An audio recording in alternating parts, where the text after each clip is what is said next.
So this is Dana Eve. She's a TikToker. She also has a background in criminology and psychology.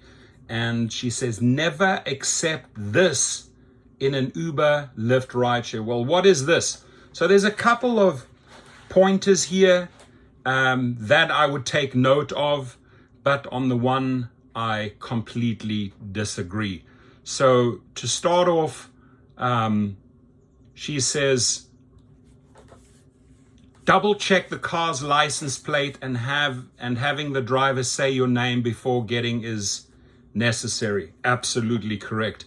But Eve said passengers should never accept anything edible from a ride-sharing driver. Eve explained on social media that most drivers who offer a bottle of water, a mint, or a snack to their passengers are just trying to be friendly. I don't see any issue with a driver having mints or waters in the car. She says apparently many drivers use this against you. That is incorrect.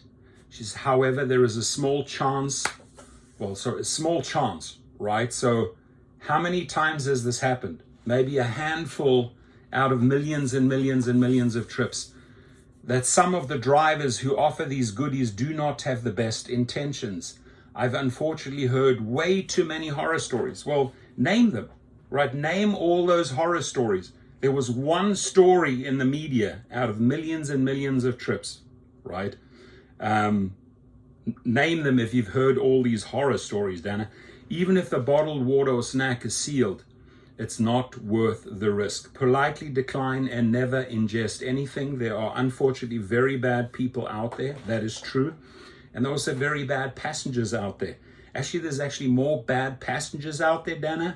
If you have a degree in criminology and psychology, you will know that there's actually more bad passengers than drivers out there. Facts, right? More sexual assaults, harassment by drunk people, more carjackings, murders, shootings by passengers than by drivers. Fact. So I would get your priorities a little bit straight when you're making big announcements here. Another seemingly obvious but helpful reminder as a rideshare passenger is to be aware and present in the moment. Totally agree with that.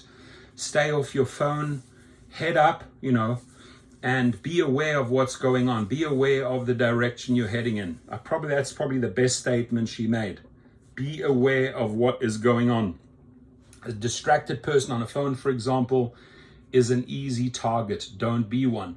While we're on the topic of staying safe in ride shares, an unexpected tip from a TikTok user is to leave definitive physical evidence like strands of hair and fingerprints in an Uber or Lyft, just in case something horrific should happen.